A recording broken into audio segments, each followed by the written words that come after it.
construct their tiny raft and plunge them down 1,000 feet below to the land of the lost. On September the 7th, 1974, something truly remarkable happened on Saturday morning television. Right in the middle of a sea of goofy cartoons, a show premiered that was unlike anything else out there.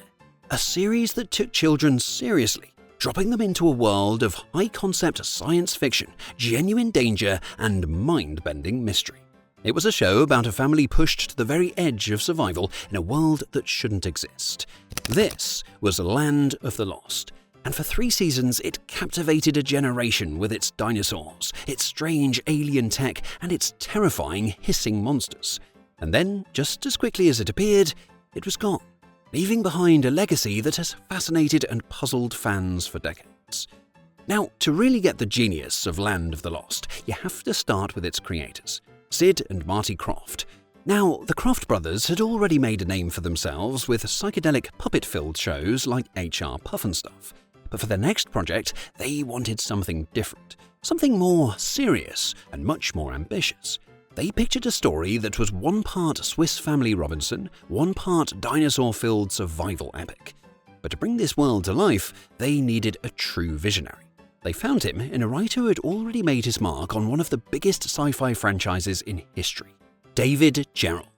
Now, fresh off his work on Star Trek, including the legendary The Trouble with Tribbles episode, Gerrold was approached by the Crofts. He took their basic idea and blew it up into a whole universe. It wouldn't just be the past, it would be a pocket dimension where time and space were all twisted. And that one decision opened the door for some seriously high-concept storytelling. The Marshall family, rather Rick, son Will, and daughter Holly, weren't just running from a T-Rex, they were navigating a world of mysterious pylons, bizarre weather, and visitors from other time periods. Gerrold brought in a team of sci-fi heavyweights, including fellow Star Trek alum D.C. Fontana, to write scripts that didn't talk down to kids, exploring themes of family, survival, and scientific curiosity. In a move that shows just how dedicated they were, they even hired a UCLA linguist, Dr. Victoria Fromkin, to create a unique language for the native Pakuni, the monkey-like creatures the Marshalls meet. This added an incredible layer of authenticity to their world. But building a world is one thing, showing it is another, especially on a 1970s TV budget. This is where Land of the Lost really broke new ground. The production was a masterclass in doing more with less. Filmed on sound stages, the crew had to create a sprawling prehistoric world out of reusable sets. The dinosaurs, the show's biggest draw, were brought to life using a painstaking mix of techniques. The most memorable were the stop-motion animation sequences. These animated dinosaurs were then blended with live-action footage using chroma key, the ancestor of the modern green screen. The actors would perform in front of a blue screen, reacting to dinosaur footage that was already filmed and played back on a monitor. It was a complex dance of rear projection, miniatures, and hand puppets for close-ups, all put together live in camera. If you're loving these trips down memory lane, join our totally rad membership for just $2.99 a month. And it helps us keep creating content you love. You'll get exclusive badges, emojis, early access to new videos, and shoutouts. Hit that join button to support the channel and keep the nostalgia alive. Thanks for being totally rad. So when Land of the Lost premiered, it was an instant hit, pulling in huge ratings for a Saturday morning show. The first season, with David Gerrold steering the ship as story editor, is widely seen as its creative high point. The scripts were tight, the world building was consistent, and the central mystery was totally compelling. Gerrold famously insisted on internal logic, a rule he summed up with a line from Rick Marshall. There has to be a reason for everything here. We just don't know what it is yet. And this idea guided the stories, making the world feel real and its rules feel discoverable. The show terrified and fascinated an entire generation. I mean, who could forget the slow, shuffling, hissing Sleestaks? These lizard men became instant icons of childhood nightmare fuel. The fear was amplified by some clever production tricks. Because they only had 3 Sleestak costumes, the crew used camera angles and editing to make it look like a whole subterranean army was on the march. Season 2 kept the success going, even after David Gerrold left as story editor due to creative differences and frustration over script rewrites. While a few small inconsistencies started to pop up, the show mostly kept its high quality under news story editor Dick Morgan. And for 2 years, Land of the Lost was a ratings beast and a benchmark for what children's TV could achieve. The Marshall family's struggle was appointment viewing for kids all over the country. But behind the scenes, the ground was starting to shake, and a tremor was coming that would change the show forever. The unravelling of Land of the Lost began with a series of major blows before Season 3. The production moved from General Service Studios to Goldwyn Studios, leading to a visual shift with new, less familiar sets and landscapes. But the biggest change came from a conflict over the very heart of the show: the Marshall family itself.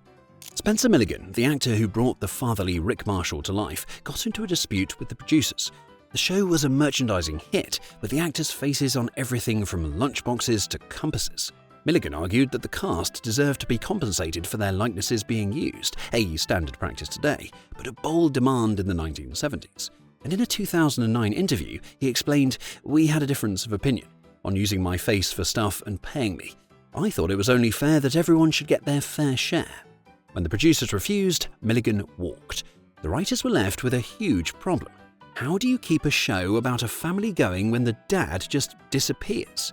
Well, their solution was as sudden as it was unbelievable. In the first episode of Season 3, Rick Marshall is briefly seen being whisked away by an earthquake, and that figure wasn't even Milligan. It was a crew member in a wig, filmed with his back to the camera. And to fill the void, the show brought in Ron Harper as Uncle Jack, Rick's brother, who conveniently gets sucked into the same dimensional portal and finds Will and Holly. Now, Spencer Milligan's departure was a critical blow. The father-son-daughter dynamic that anchored the series was gone. But the problems ran deeper. The creative vision that defined the first 2 seasons was lost. The show shifted away from complex sci-fi and survival stories toward more guest stars and Sleestak-heavy plots. The careful world-building started to fall apart, with sloppy editing and obvious plot holes. Even Chaka, the Pakuni who communicated in his own unique language, started using more and more simple English phrases. Go far away. But where? Chaka not know. When ground shake, Pakuni much fear. Run away. David Gerrold's guiding rule of internal logic was thrown out the window. As he later put it, the show's philosophy became, "This is the land of the lost, anything can happen." The audience noticed, ratings started to tank. The show was also facing new competition on Saturday mornings and was being crushed by its high production costs. For the network, the writing was on the wall. A show that was once a crown jewel had become too expensive and was losing its viewers. On December 4th, 1976, after 43 episodes, NBC officially cancelled Land of the Lost. But despite its messy ending, the legacy of Land of the Lost was already set in stone. It achieved a cult status that few shows from that era can claim. Through reruns in the late 70s and 80s, new generations of kids discovered its unique mix of heart, imagination, and surprisingly smart science fiction. The show's influence is undeniable, inspiring a short-lived remake in 1991 and a much-maligned comedic film adaptation in 2009.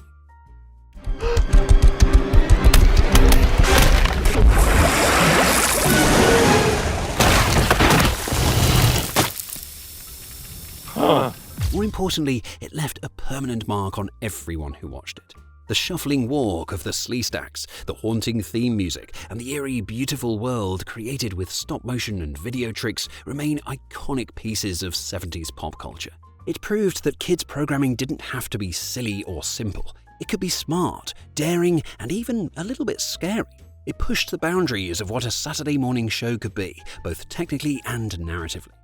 But what do you remember most about Land of the Lost? Was it the dinosaurs, the Sleestaks, or the mysteries of the pylons? Let me know down in the comments, and if you enjoyed this trip back in time, don't forget to like this video and subscribe for more stories about the shows that made us. Thanks for watching,